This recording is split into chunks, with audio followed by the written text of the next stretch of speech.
ZEE5 app download ಮಾಡಿ ಮತ್ತು ಸಂಪೂರ್ಣ ಸಂಚಿಕೆಗಳನ್ನು ಉಚಿತವಾಗಿ ನೋಡಿ. ನಮಸ್ಕಾರ ಸರ್. ಏನಮ್ಮ ಇದು? ನಮ್ ಕಂಪ್ನಿಲಿ ಮೋಸ ಆಗೋದು ಅಂದ್ರೇನು? ದೊಡ್ಡಮ್ಮವ್ರನ್ನ ಅರೆಸ್ಟ್ ಮಾಡಿ ಕರ್ಕೊಂಡ್ ಹೋಗೋದು ಅಂದ್ರೇನು? ದೊಡ್ಡಮ್ಮವ್ರನ್ನ ಅರೆಸ್ಟ್ ಮಾಡಿದ್ರು ಅಂತ ಕೇಳಿ ನಮ್ ವರ್ಕರ್ಸ್ ಎಲ್ಲ ತುಂಬಾ ಬೇಜಾರ್ ಮಾಡ್ಕೊಂಡಿದ್ದಾರೆ. ನಮ್ಮನ್ನೆಲ್ಲ ಮಕ್ಳು ತರ ನೋಡ್ಕೊಳ್ಳೋ ದೊಡ್ಡಮ್ಮವ್ರಿಗೆ ಎಂತ ಕಷ್ಟ ಬಂದ್ಬಿಡ್ತಮ್ಮ. ರತ್ನಮ್ಮ, ಆಗಿರೋದ್ರ ಬಗ್ಗೆ ನೊಂದ್ಕೊಳ್ಳೋದಲ್ಲ ಈಗ ನಮ್ ಕೆಲ್ಸ. ಆ ತಪ್ಪು ಹೇಗಾಯ್ತೋ ಅದನ್ ತಿಳ್ಕೋಬೇಕು. ನಮ್ಮ ಕಣ್ಣ ಕಾಣದ ಹಾಗೆ ನಮ್ ಫ್ಯಾಕ್ಟ್ರಿಲಿ ಮೋಸ ಮಾಡಿರೋ ಆ ಕಳ್ಳ ಯಾರು ಅಂತ ನಾವ್ ತಿಳ್ಕೋಬೇಕು. ಕಳೆದ 2-3 ದಿನದಿಂದ ಹೊಸಬ್ರು ಯಾರಾದ್ರೂ ನಮ್ ಫ್ಯಾಕ್ಟ್ರಿಗೆ ಬಂದಿದ್ರಾ?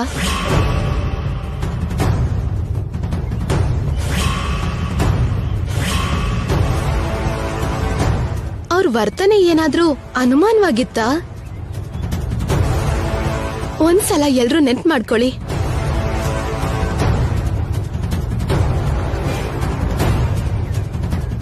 ಅಂತವ್ರು ಯಾರಾದ್ರೂ ಬಂದಿದ್ರೆ ಅವ್ರನ್ನ ನಾವು ಹಿಡಿದ್ರೆ ನಮ್ ಸಮಸ್ಯೆ ದೂರ ಆಗುತ್ತೆ. ದಯವಿಟ್ಟು ಎಲ್ರೂ ನೆನ್ಪು ಮಾಡ್ಕೊಳ್ಳಿ. ಅಮ್ಮ, ನಿನ್ನೆ ಒಬ್ಬ ಮಸಾಲೆ ಬೇಕು ಅಂತ ಬಂದಿದ್ದ ಅಮ್ಮ. ಎಷ್ಟ್ ರೀತಿ ಮಸಾಲೆ ಇದೆ ಅಂತ ನನ್ನ ಕೇಳ್ದ ಅಮ್ಮ. ಎಲ್ಲ ವಿವರವಾಗಿ ಹೇಳ್ದೆ ನಾನು. ಎಲ್ಲ ಸ್ಯಾಂಪಲ್ ಪ್ಯಾಕೆಟ್ಸ್ ಕೊಡಿ ಅಂತ ಕೇಳ್ದ.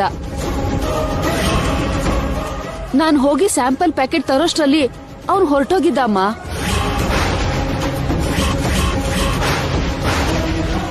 ಮಸಾಲಾ ಪ್ಯಾಕೆಟ್ಸ್ ತಗೊಳಕ್ ಬಂದವನು ಅದ್ರ ಬಗ್ಗೆ ಎಲ್ಲಾ ವಿವರ ಕೇಳ್ದವನು ನನ್ ಸ್ಯಾಂಪಲ್ ಪ್ಯಾಕೆಟ್ ತರೋಷ್ಟ್ರಲ್ಲಿ ಯಾಕೆ ಹೊರಟೋದ್ನೋ ಅರ್ಥನೇ ಆಗ್ತಿಲ್ಲ. ಅಂದ್ರೆ ಖಂಡಿತವಾಗ್ಲೂ ಅವನೇ ಏನೋ ಮಾಡಕ್ ಬಂದವನಾಗಿರ್ತಾನೆ. ಅವನ್ನ ಹಿಡ್ಕೊಂಡ್ರೆ ಮಮ್ಮಿ ನಿರ್ದೋಷಿ ಅಂತ ನಿರೂಪಿಸಬಹುದು. ರತ್ನಮ್ಮ, ಅವನ್ ಹೇಗಿದ್ದ?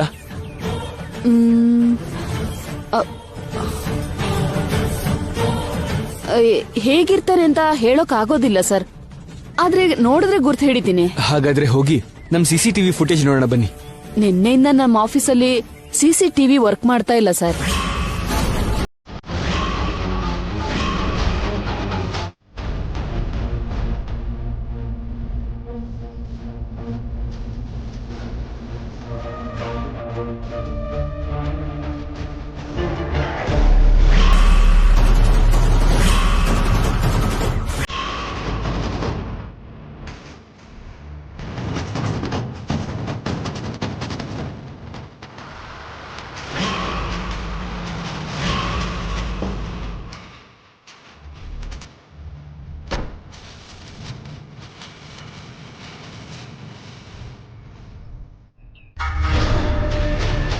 Excuse me. Yes madam. ನಿಮ್ ಹತ್ರ ಸ್ವಲ್ಪ ಮಾತಾಡ್ಬೇಕು. ಹೇಳಿ ಮೇಡಮ್. A1 ಮಸಾಲಾ ಕಂಪ್ನಿ ರೋಡಲ್ಲಿ ಎದುರುಗಡೆ ಇರೋ ಟಿಂಬರ್ ಡಿಪೋ ನಿಮ್ದೇ ಅಲ್ವಾ? ಆ CC ಕ್ಯಾಮೆರಾ ಫುಟೇಜ್ ನನಗ್ ಬೇಕಾಗಿತ್ತು. ಯಾಕೆ ಮೇಡಮ್? ಯಾಕೆ ಏನು ಅಂತ ವಿವರ ಕೇಳಬೇಡ, ಆ ಫುಟೇಜ್ ಮಾತ್ರ ನನಗ್ ಬೇಕು. ಸಾರಿ ಮೇಡಮ್, ಪ್ರೈವೇಟ್ ವ್ಯಕ್ತಿಗಳಿಗೆ ಹಾಗೆ ಫುಟೇಜ್ ಕೊಡಕ್ ಆಗಲ್ಲ.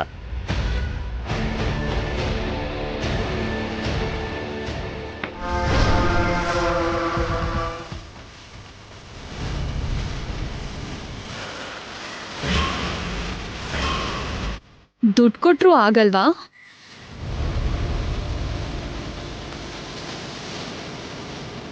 ಆಗುತ್ತೆ ಮೇಡಮ್.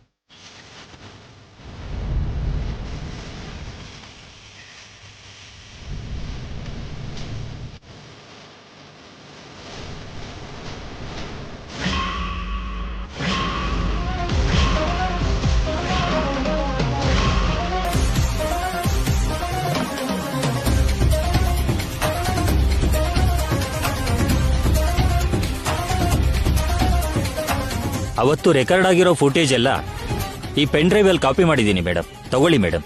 ಹೇಳಿದ್ ನೆನ್ಪಿದ್ಯಲ್ಲ? ಈ ಫೋಟೋ ಬಗ್ಗೆ ಯಾರು ಏನೇ ಕೇಳಿದ್ರು ನಾನ್ ಹೇಳಿದ ಹಾಗೆ ಹೇಳ್ಬೇಕು. ಸರಿ ಮೇಡಮ್, ನೀವು ಹೇಳ್ದಾಗೆ ಹೇಳ್ತೀನಿ. Thank you. ನನ್ನ ಮೇಲೆ ಆರೋಪ ಬರೋ ಹಾಗೆ ಮಾಡಿರೋ ಒಬ್ಬೊಬ್ರನ್ನು ನಡು ರೋಡಲ್ಲಿ ನಿಲ್ಸಿ ಸುಟ್ಟು ಭಸ್ಮ ಮಾಡ್ಬಿಡ್ತಾರೆ. ಆದ್ರೆ ಅವರು ಆ ಕೆಲಸ ಮಾಡಲ್ಲ. ಕಾನೂನ್ ಮೇಲಿರೋ ಗೌರವದಿಂದ ಆ ಅಪರಾಧಿಗೆ ಕಾನೂನ್ ಪ್ರಕಾರ ಶಿಕ್ಷೆ ಆಗೋ ಹಾಗೆ ಮಾತ್ರ ಮಾಡ್ತಾರೆ.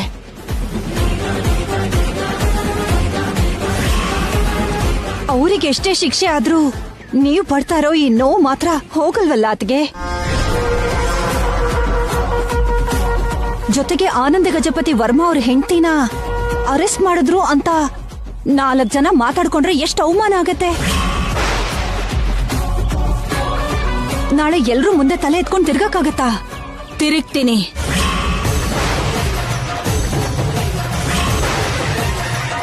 ನಾನು ನಿರಪರಾಧಿ ಅಂತ ನಿರೂಪಿಸಿ ಹೆಮ್ಮೆಯಿಂದ 4 ಜನರ ಮುಂದೆ ತಲೆ ಎತ್ಕೊಂಡು ತಿರುಗ್ತೀನಿ.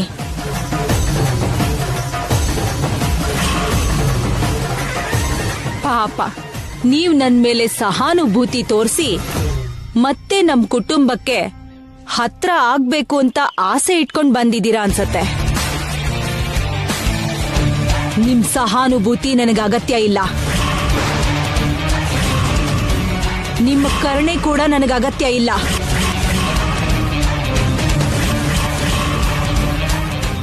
ಹೊರಡಿ ನೀವು.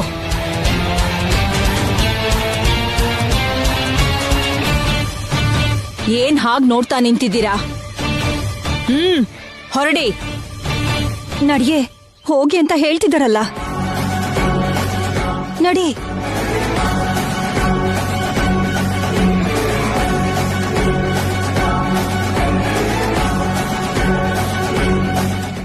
ನಮ್ಮ ಅತ್ತೆಯವ್ರಿಗೆ ಊಟ ತಂದಿದ್ದೀನಿ ಸರ್. ಅಗತ್ಯ ಇಲ್ಲಮ್ಮ, ಅವ್ರಿಗೆ ಊಟದ ವ್ಯವಸ್ಥೆನ ನಾವಿಲ್ಲೇ ಮಾಡ್ತೀವಮ್ಮ. ಆ ಕ್ಯಾರಿಯರ್ನ ನೀವು ಮನೆಗೆ ತಗೊಂಡೋಗಿ. ತಂದ್ಬಿಟ್ಟಿದ್ದೀನಲ್ಲ ಸರ್, ನಮ್ಮ ಅತ್ತೆಯವ್ರಿಗೆ ಕೊಟ್ಬಿಟ್ಟು ಹೋಗ್ತೀನಿ. ಹಾಗಾಗೋದಿಲ್ಲಮ್ಮ, ಮನೆಯಿಂದ ಊಟ ತಂದ್ಕೊಡೋದಿಕ್ಕೆ ರೂಲ್ಸ್ ಒಪ್ಪೋದಿಲ್ಲಮ್ಮ. ಅವ್ರ ಊಟ ತಿಂಡಿ ವ್ಯವಸ್ಥೆ ನಾವು ನೋಡ್ಕೋತಿದ್ದೀವಲ್ಲ, ನೀವೇನ್ ಟೆನ್ಷನ್ ಮಾಡ್ಕೋಬೇಡಿ. ಅಂದ್ರೆ ಹೊರಗಡೆ ಫುಡ್ ಅವ್ರಿಗಾಗಲ್ಲ ಸರ್. ಒಳ್ಳೆ ಹೋಟೆಲಿಂದಾನೇ ತರಿಸ್ತೀವಮ್ಮ, ನೀವೇನು ಭಯ ಪಡುವಂತ ಅಗತ್ಯ ಇಲ್ಲ. ಆದ್ರೆ ಅವರು ಉಪ್ಪು ಖಾರ ಮಸಾಲ ಎಲ್ಲ ಕಡಿಮೆ ತಿನ್ನೋದು ಸರ್. ಹೊರಗಡೆ ಫುಡ್ ತಿಂದ್ರೆ ಅವ್ರಿಗೆ ಹೊಟ್ಟೆಯಲ್ಲಿ ಉರಿ ಆಗತ್ತೆ. ಅದಕ್ಕೆ ಅವ್ರಿಗೋಸ್ಕರ ಸ್ಪೆಷಲ್ ಆಗಿ ಅಡಿಗೆ ಮಾಡ್ಕೊಂಡು ತಂದಿದ್ದೀನಿ. ದಯವಿಟ್ಟು ಪರಿಸ್ಥಿತಿನ ಅರ್ಥ ಮಾಡ್ಕೊಳ್ಳಿ ಸರ್. ಹಾಗಂದ್ರೆ ಹೇಗೋ ಪುಟ್ಟ, ತಿಂದೇ ಇದ್ರೆ ಸುಸ್ತಾಗತ್ತೆ. ಆದ್ರೂ ಓಕೆ, ಅಜ್ಜಿ ಬರೋ ತನಕ ನಾನು ಏನೂ ತಿನ್ನೋದಿಲ್ಲ. ಅಜ್ಜಿ ನಾಳೆ ಬೆಳಗ್ಗೆನೆ ಬಂದ್ಬಿಡ್ತಾರಪ್ಪ. ಹಾಗಾದ್ರೆ ನಾಳೆ ಬೆಳಗ್ಗೆನೆ ತಿಂತೀನಿ. ನೀನ್ ತಿಂದೆ ಇದ್ರೆ ಇವ್ರು ಯಾರು ಏನು ತಿನ್ನಲ್ಲ ಅಂತಾರೆ. ನೀನ್ ತಿಂದ್ರೇನೆ ಇವ್ರು ಎಲ್ರೂ ತಿನ್ನೋದು ಅಲ್ವಾ ರೀ? ಸನ್ನಿಗೋಸ್ಕರ ಆದ್ರೂ ನೀವ್ ಊಟ ಮಾಡ್ಬೇಕು ಪ್ಲೀಸ್. ಓಕೆ, ನಿನ್ ಚಿಕ್ಕಮ್ಮ ಹೇಳಿದ್ದು ಕರೆಕ್ಟೇ ಕಣ. ನೀನ್ ತಿಂದೇ ಇದ್ರೆ ನಾವು ತಿನ್ನಲ್ಲ. ನೋಡ್ದ್ಯಾ, ನೀನ್ ತಿಂದೆ ಇದ್ರೆ ಇವ್ರು ಯಾರು ತಿನ್ನಲ್ವಂತೆ. ನೀನ್ ತಿಂದ್ರೇನೆ ಇವ್ರು ತಿನ್ನೋದು. ಸರಿ, ತಿಂತೀನಿ. ಅದಕ್ಕೆ ಬಡಿಸಿ. ಸರಿ, ಬಾ ಪುಟ್ಟ, ಕೂತ್ಕೋ.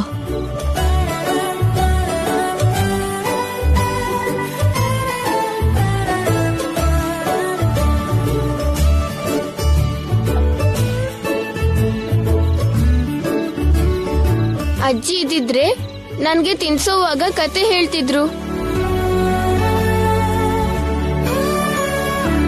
ಆದ್ರೆ ನಂಗ್ ಕತೆ ಹೇಳಕ್ ಬರಲ್ವಲ್ಲ. ನಿನ್ಗೆ ಹಾಡ್ ಹೇಳಕ್ ಬರುತ್ತೆ ಅಲ್ವಾ? ಹಾಡ್ ಹೇಳ್ತಾ ತಿನ್ಸು. ಸರಿ, ಹಾಡ್ತಾನೆ ತಿನ್ನಿಸ್ತೀನಿ. ಕೈಲಿ ಬೆಣ್ಣೆ ಮುದ್ದೆ, ಚೆಂಗೆಣ್ಣೆ ಹೋದಂಡೆ, ಬಂಗಾರ ಕುಸುರಿಯ ಸುಂಟ ಪಟ್ಟಿ. ಕೈಲಿ ಬೆಣ್ಣೆ ಮುದ್ದೆ, ಚೆಂಗೆಣ್ಣೆ ಹೋದಂಡೆ, ಬಂಗಾರ ಕುಸುರಿಯ ಸುಂಟ ಪಟ್ಟಿ.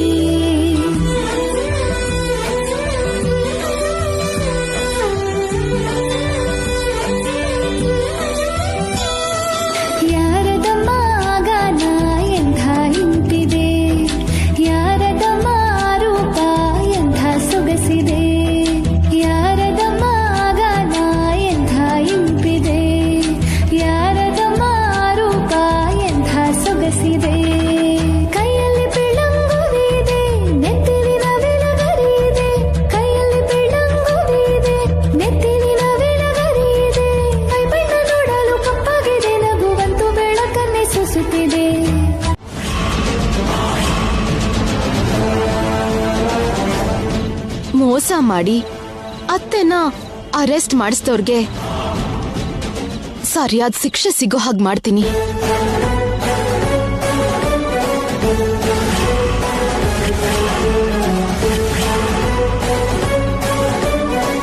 ಈ ಗೌರಮ್ಮ ನನ್ ಕತ್ತೆ ಮುಗ್ಸೋ ಹಾಗೆ ಕಾಣ್ತಿದ್ದಾಳೆ. ಅಷ್ಟಕ್ಕೂ ಅವಳು ಪೊಲೀಸ್ ಸ್ಟೇಷನ್ಗೆ ಯಾಕೆ ಹೋದ್ಲು?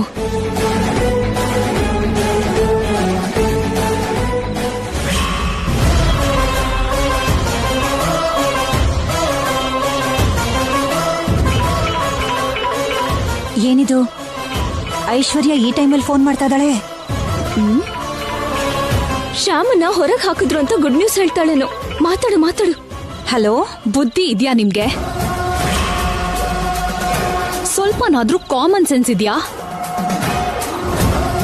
ಯಾಕೆ ಐಶ್ವರ್ಯ ಹೀಗೆಲ್ಲ ಮಾತಾಡ್ತಿದ್ಯಾ? ನೀವು ಪೊಲೀಸ್ ಸ್ಟೇಷನ್ಗೆ ಹೋಗಿ ನನ್ನ ಅತ್ತೆನ ಮೀಟ್ ಮಾಡಿದ್ರಂತಲ್ಲ.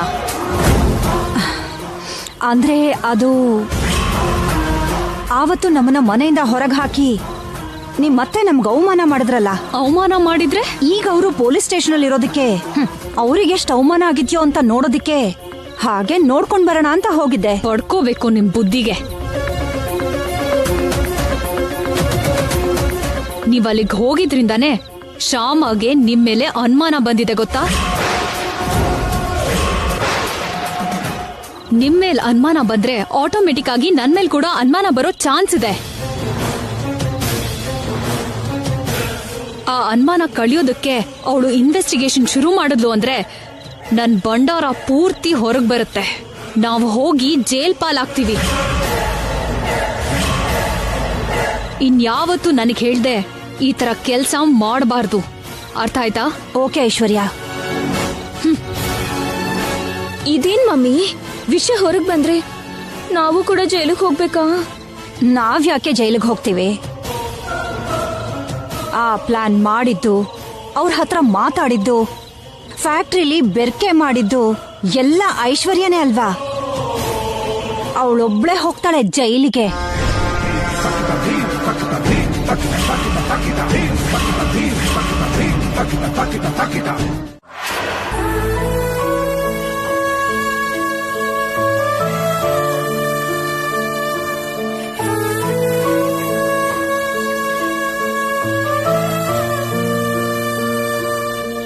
ಏನ್ರಿ ಇದು? ಕಮಿಷನರ್ ಸರ್ ಇನ್ನೂ ಫೋನ್ ಮಾಡಿಲ್ವಲ್ಲ? ಮಾಡ್ತಾರೆ ಶ್ಯಾಮ, ಹೆದರ್ಕೋಬೇಡ.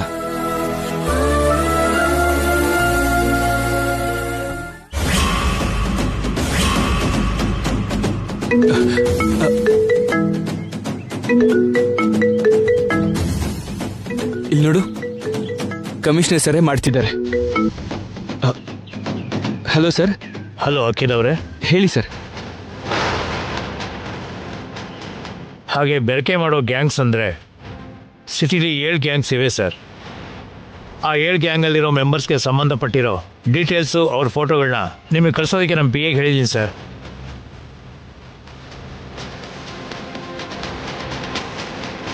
ನಿಮಗೆ ಇನ್ನೊಂದು 10 ನಿಮಿಷದಲ್ಲಿ ಫೋಟೋ ಕಳಿಸ್ತಾರೆ. Thank you sir. ಖಂಡಿತ ಅವರಲ್ಲಿ ಯಾರೋ ಒಬ್ಬರು ನಿಮ್ಮ ಫ್ಯಾಕ್ಟ್ರಿಗೆ ಕಲಬೆರಕೆ ಮಾಡ್ತಿರ್ತಾರೆ. ಅವರನ್ನು ಯಾರಾದರೂ ನಿಮ್ಮ ಸ್ಟಾಫಲ್ಲಿ ಗುರುತು ಹಿಡಿದ್ರೆ ಅವನನ್ನು ಹಿಡಿಯೋದಕ್ಕೆ ನಮಗೆ ತುಂಬ ಈಸಿ ಆಗುತ್ತೆ. Okay sir, thank you very much. You are most welcome sir. ಒಂದು 10 ಮಿನಿಟ್ಸಲ್ಲಿ ಆ ಗ್ಯಾಂಗಿಗೆ ಸಂಬಂಧಪಟ್ಟಿರೋ ಫೋಟೋಸ್ ಎಲ್ಲ ನಮಗೆ ಕಳಿಸ್ತೀನಿ ಅಂದರು ಕಮಿಷನರ್.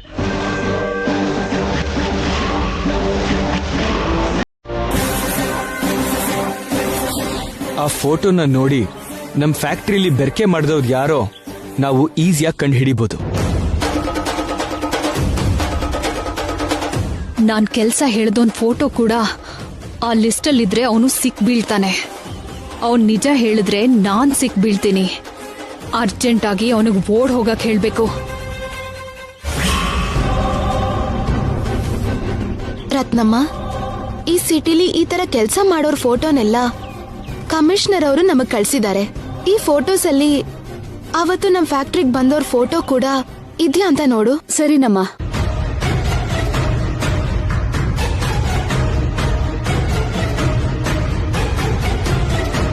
ಇವನಲ್ಲ,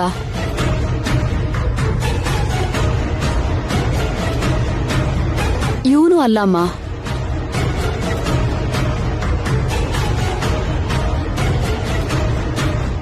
ಯಾವನೂ ಅಲ್ಲ.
ಏಯ್ ಇಡಿಯಟ್, ಬುದ್ಧಿ ಇಲ್ವಾ ನಿನ್ಗೆ?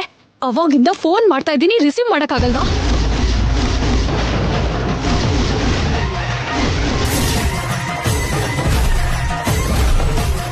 ಕಮಿಷನರ್ ಸ್ವಲ್ಪ ಫೋಟೋಗಳನ್ನ ಅಖಿಲ್ಗೆ ಕಳ್ಸಿದಾರಂತೆ. ಆ ಫೋಟೋಸ್ ಅಲ್ಲಿ ನಿನ್ ಫೋಟೋ ಕೂಡ ಇದೆ ಅಂದ್ರೆ ನನ್ ಕತೆ ಮುಗ್ದೋಗುತ್ತೆ ಕಣೋ.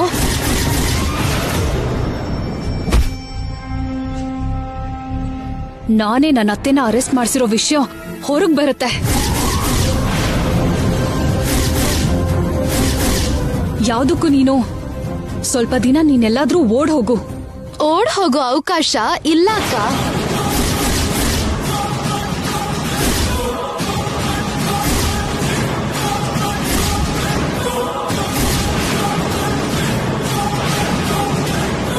ಸಿಕ್ ಬಿದ್ದಾಯ್ತು. ಕಳ್ಳ ಸಿಕ್ಕಾಯ್ತು.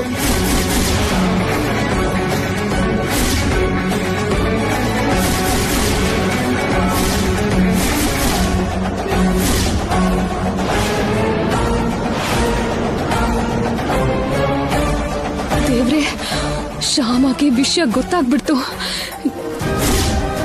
ಈಗ ನನ್ನ ಪರಿಸ್ಥಿತಿ ಏನು? ಏನ್ ಮಾಡ್ಲಿ? ಏನಂದ್ರೆ ಅವನ್ಗಿನ್ನೂ ಹೊಡಿತಾ ಇದ್ರೆ ಅವನ್ ಸತ್ತೇ ಹೋಗ್ತಾನೆ.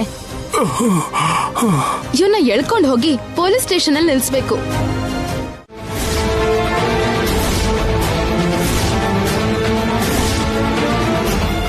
ಐಶ್ವರ್ಯ,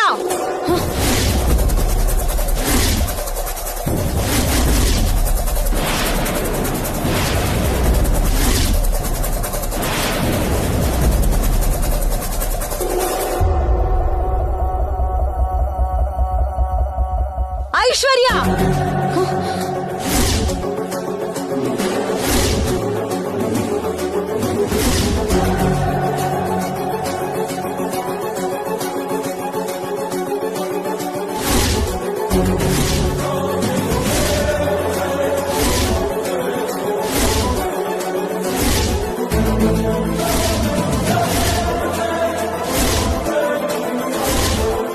ನಿಜಾನಾ? ಶ್ಯಾಮ ಹೇಳಿದ್ದು ನಿಜಾನಾ?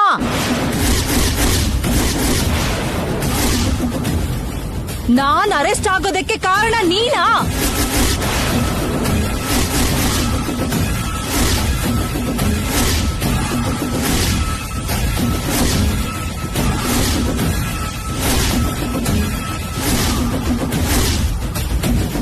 ವಸಂತ ಮಸಾಲಾ ಕಂಪ್ನಿಲಿ ಬೆರಕೆ ಆಗೋ ಹಾಗೆ ಕುತಂತ್ರ ಮಾಡಿದ್ದು ನೀನೇನಾ?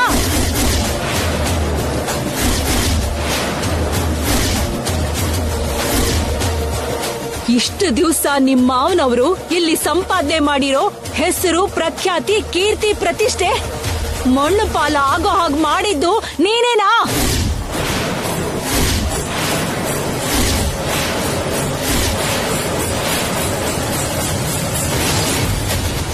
ಅಂದ್ರೆ ಅತ್ತೆ ಅದು ಬಾಯ್ ಮುಚ್ಚು.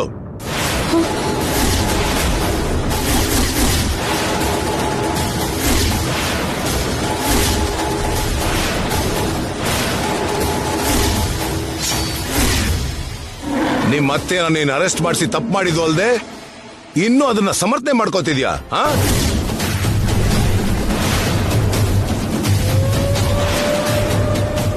ಡ್ಯಾಡಿ, ಅತ್ತಿಗೆ ಮಾಡಿದ್ದು ಇದೊಂದೇ ತಪ್ಪಲ್ಲ, ಎಷ್ಟೋ ತಪ್ಪು ಮಾಡಿದ್ದಾರೆ.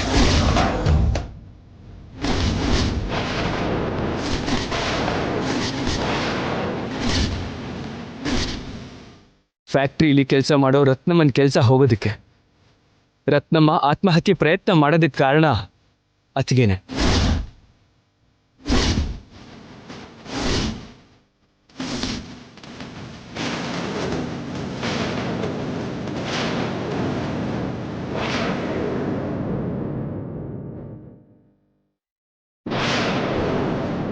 ನಿಮ್ ಫ್ರೆಂಡ್ ಕೊಟ್ಟಿದ್ದ ಆ ಬಂಗಾರದ ಕಿರೀಟ ಕಳ್ತನ ಆಗೋದಕ್ಕೆ ಕೇಳಿಸ್ಕೊಂಡ್ಯಾ ಅರುಣ್? ನಿಮ್ ಡ್ಯಾಡಿ ಏನ್ ಹೇಳಿದ್ರು ಕೇಳಿದ್ಯಾ?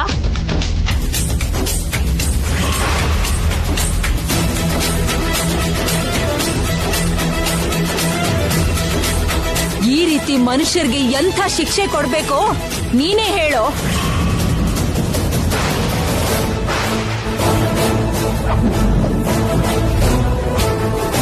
ಇವಳು ಯಾವ ತರ ಶಿಕ್ಷೆ ಕೊಡ್ತೀನಿ ಅಂತ ಹೇಳೋದಿಲ್ಲ, ಹೇಳ್ಬಾರ್ದು ಕೂಡ. ಕೊಟ್ಟು ತೋರಿಸ್ತೀನಿ.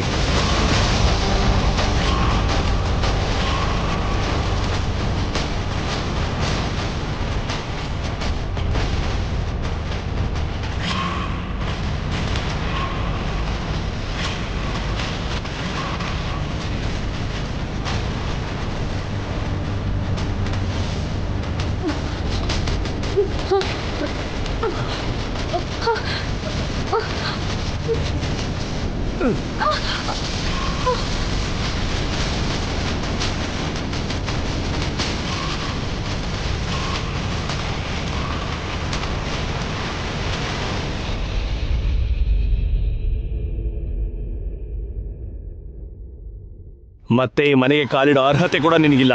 ಆ ಥರ ಪ್ರಯತ್ನನೂ ಮಾಡಬೇಡ.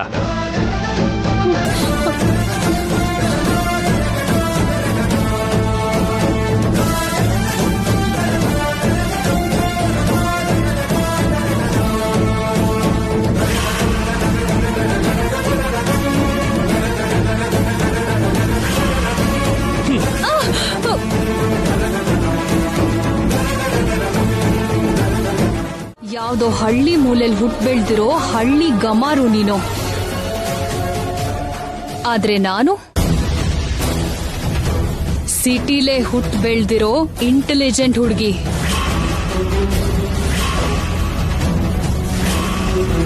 ನನ್ ಜಾಣತನದ ಮುಂದೆ ನಿನ್ ದಡ್ಡತನ ಯಾವತ್ತೂ ಕೆಲ್ಸ ಮಾಡಲ್ಲ. ಇದು ಬುದ್ಧಿವಂತಿಕೆಗೋ ದಡ್ತನಕ್ಕೋ ಸಂಬಂಧ ಪಟ್ಟಿದ್ದಲ್ಲ, ತಪ್ಪು ಸರಿ ಅನ್ನೋದಕ್ಕೆ ಸಂಬಂಧಪಟ್ಟಿದ್ದು, ಒಳ್ಳೇದು ಕೆಟ್ಟದ್ದಕ್ಕೆ ಸಂಬಂಧಪಟ್ಟಿದ್ದು. ನಿನ್ ಕಡೆ ತಪ್ಪಿದೆ, ನನ್ ಕಡೆ ನ್ಯಾಯ ಇದೆ. ನನ್ ಕಡೆ ಒಳ್ಳೇದು, ನಿನ್ ಕಡೆ ಕೆಟ್ಟದಿದೆ. ಆದ್ರಿಂದ ನಿನ್ ವಿಷಯನ ಈಗ್ಲೇ ಎಲ್ರಿಗೂ ಹೇಳ್ತೀನಿ.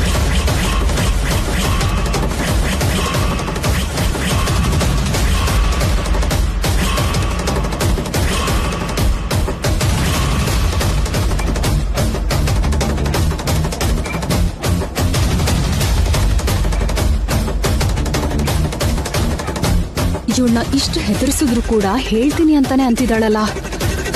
ಆವೇಶದಲ್ಲಿ ಹೀಗೆ ಹೇಳ್ತಿದ್ದಾಳೆ ಅಷ್ಟೇ. ಆಮೇಲೆ ಯೋಚನೆ ಮಾಡಿ ಸುಮ್ಮನಾಗ್ತಾಳೆ. ಒಂದ್ ವೇಳೆ ಇವಳು ಹೇಳಿದ್ರು ಅವ್ರಿಗೆಲ್ಲ ಏನ್ ಉತ್ತರ ಕೊಡ್ಬೇಕು ಅಂತ ಯೋಚನೆ ಮಾಡ್ಬೇಕು. ಎಸ್,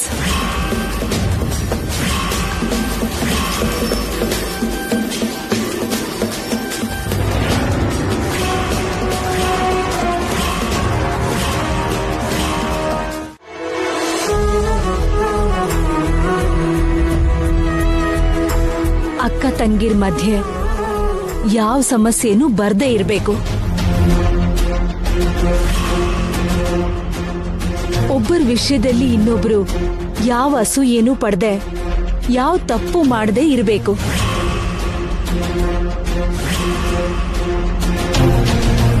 ಒಂದು ಮಾತಲ್ಲಿ ಹೇಳ್ಬೇಕು ಅಂದ್ರೆ ನೀವೆಲ್ಲ ಸೊಸೆರು ಅಕ್ಕ ತಂಗಿರ ಹಾಗೆ ಒಟ್ಟಾಗಿರ್ಬೇಕು. ಸರಿ ಅತ್ತೆ, ನಾವು ಅಕ್ಕ ತಂಗಿರ ಹಾಗೆ ಒಟ್ಟಾಗಿರ್ತೀವಿ. ಒಟ್ಟಿಗೆ ಇರ್ತೀವಿ ಅಂದ್ರೆ ಏನಕ್ಕ? ಆಲ್ರೆಡಿ ನಾವು ಹಾಗೆ ಒಟ್ಟಿಗೆ ಇದೀವಲ್ಲ. ನೀನಂದ್ರೆ ನನಗೆ ಸ್ವಂತ ಅಕ್ಕನ್ ಸಮಾನ, ಶ್ಯಾಮ ಅಂದ್ರೆ ನನಗೆ ಸ್ವಂತ ತಂಗಿ ಸಮಾನ.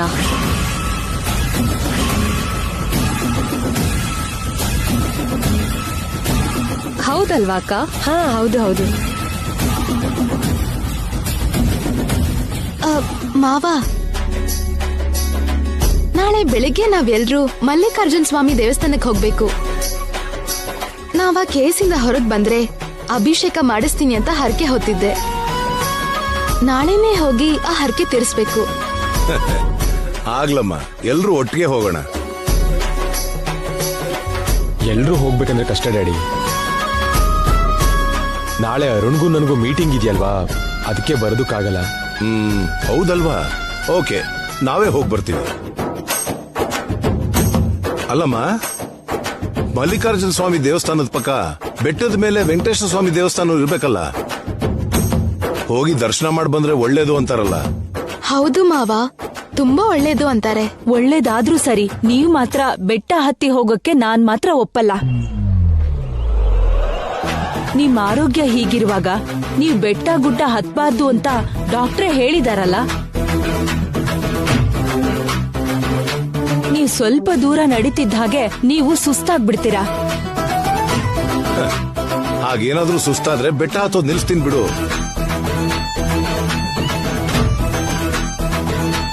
ಹಾಗೆ ನಿಲ್ಸೋದು ಒಳ್ಳೇದಲ್ಲ, ಅದಕ್ಕೆ ಬೇಡ ಅಂದಿದ್ದು. ಯಾವಾಗ್ಲೂ ಬೆಟ್ಟದ ಮೇಲೆ ಇರೋ ಆ ಸ್ವಾಮಿನ ದರ್ಶನ ಮಾಡ್ಕೊಂಡು ಬರ್ಬೇಕು ಅನ್ನೋ ಆಸೆ ವಸಂತ. ZEE5 ಆಪ್ ಡೌನ್ಲೋಡ್ ಮಾಡಿ ಎಲ್ಲಾ ಸಂಚಿಕೆಗಳನ್ನು ಸಂಪೂರ್ಣ ಉಚಿತವಾಗಿ ನೋಡಿ.